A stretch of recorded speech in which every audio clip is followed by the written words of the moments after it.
In the heart of the bustling metropolis of Aurelia, a high-end restaurant named the Sovereign Table served as a glittering stage for both culinary excellence and quiet cruelty. Iris Beaumont, a young woman of color, was 3 months into her tenure as a waitress, a job she desperately needed to fund her younger sister Lila's college tuition. Every night, the dining room filled with the city's elite, lawyers, developers, and old-money families who spent more on a single bottle of wine than Iris earned in a week. One Friday evening, Iris was serving table 12, a wealthy couple whose diamond-laden hands and expensive timepieces radiated privilege. She placed their dishes, braised venison for him, spiced sea bass for her, with meticulous care. Within minutes, the woman's voice cut through the soft jazz, claiming the food was lukewarm. Iris rushed over, apologizing, and offered to return the plate to the kitchen. "Excuse me. This pasta is lukewarm," the woman said. "I'm so sorry. Let me take that back to the kitchen." "You already touched it." The woman's lip curled. "With your bare hands." "No, ma'am. I used tongs." A shadow fell over the table. Serafina Vance, the general manager, an immaculate blonde woman in her 40s, approached, her smile a thin, menacing line. "Is there a problem?" The guest leaned back.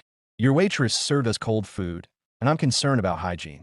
Serafina's eyes snapped to Iris, cold and calculating.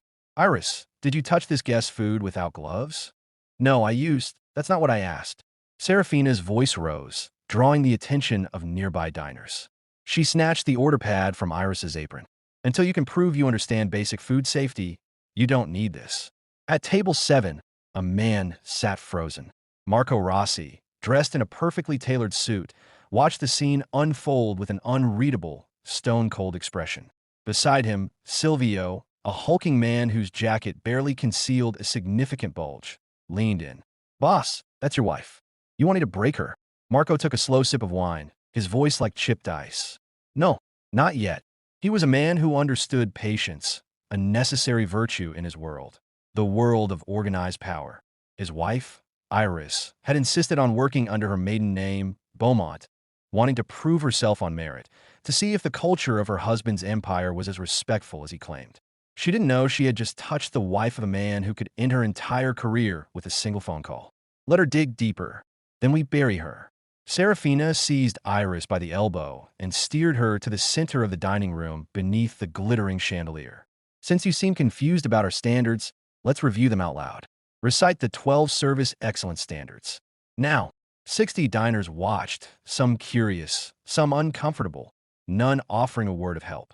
Iris, stomach churning, recited the standards, her voice trembling. Serafina circled her like a predator, mocking her for tearing up.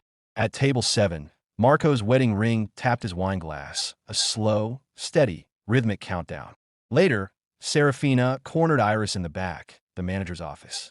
"I'm trying to protect you, Iris, but I can't do that if you keep fighting me. Do you know what those people see when they look at you? They see someone who doesn't belong. And when you make mistakes, it confirms every bias they already have." The words were a blow. Iris was alone. Jorge, the line cook, the father of 3, and Kesha, the hostess, both knew Serafina's history of targeting staff of color, but they could not afford to speak up.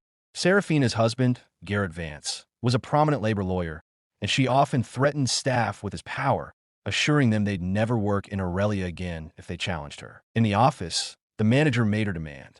"You have 2 choices. 1, clock out right now. Walk out that door. No severance, no reference. Or 2, you finish your shift tonight with a smile like nothing happened." Thinking of Lila's tuition, Iris swallowed her pride. "I'll finish my shift. Smart girl." Serafina led her back into the dining room, loud enough for nearby tables to hear. "Actually, Iris, I think it's best if I take over your table for the rest of the evening. You can help polish silverware in the back. Less customer interaction, less risk."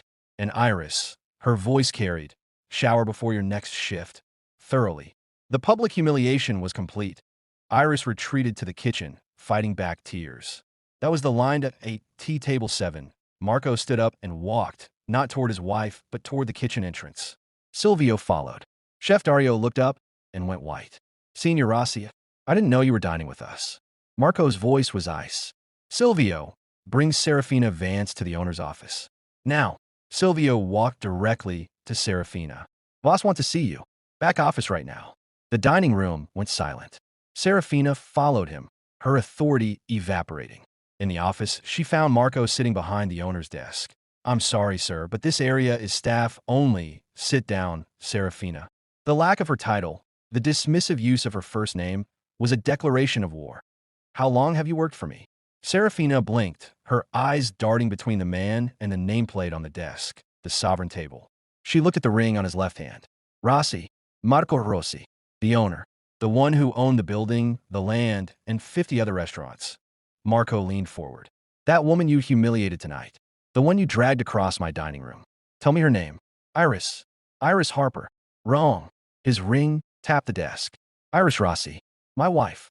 Serafina's face went white. Her carefully constructed world tilted. Marco opened his laptop, turning the screen toward her. Security footage played, weeks of her petty malice, erasing Iris's name from the Employee of the Week ballot, changing her schedule to the worst shifts, giving another waitress a free pass for a genuine mistake, while crucifying Iris for a perceived one. Chef Dario stepped forward, shame etched on his face. "She's done this before, Senior Rossi. To Shanice, to Carlos. People she thought didn't belong here." Marco looked at Serafina, who was frantically searching for an excuse. "You didn't apologize for what you did. You apologized for who you did it to. That means the behavior was fine. You just picked the wrong target." He slid a folder across the desk. 18 violations of company policy, 6 false reports, and a note regarding her husband's current state bar investigation. "You're not fired, Serafina," he said, letting a sliver of false hope appear on her face. "You're prosecuted. I'm forwarding everything to the State Labor Board, the EEOC, and a civil rights attorney. But first, you're going to walk back into that dining room, in front of every guest who watched you humiliate my wife, and you're going to tell the truth." Marco re-entered the dining room. Serafina followed, flanked by Silvio and another associate.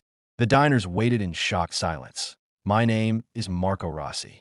I own this restaurant. That young woman, Iris Beaumont, is my wife." Gasps filled the room. "She was treated as less than human tonight by someone I trusted. Serafina has something to say." Serafina's voice was a barely audible whisper.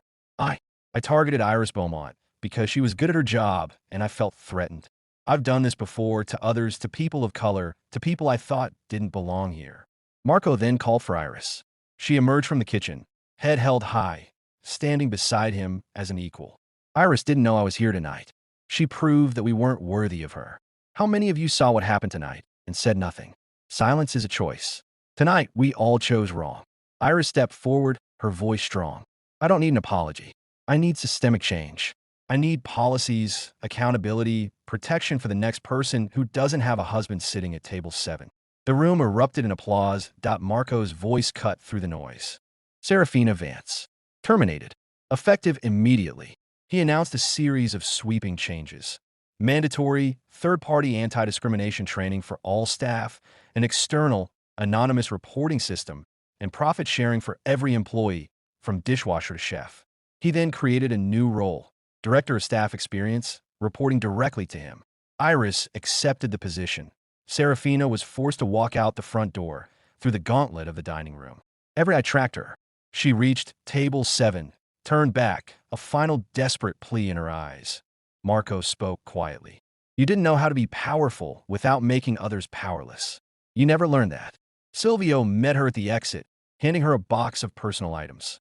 "Locks are changed. Don't come back." 6 weeks later, the sovereign table looked the same, but its culture was unrecognizable. Jorge's first profit-sharing check was $1,200. Iris's new office was modest. Her job was to ensure fear no longer dictated silence. She was building a system where dignity was a right, not a privilege. Serafina Vance now worked minimum wage at a clothing store, folding shirts. A former Sovereign Table employee saw her, stopped, and then simply walked away. Some debts couldn't be paid with words. Late one night, Iris and Marco sat at table 7. "Do you think she learned anything?" Iris asked. "I don't know. But that's not why we did this." "Then why?" "Because justice isn't about changing the abuser. It's about protecting future victims." Iris raised her wine glass. "My mother used to say, you can't control how people treat you, but you can control what you allow to continue." Marco touched his glass to hers. "You built something better here. You used your power to protect the powerless.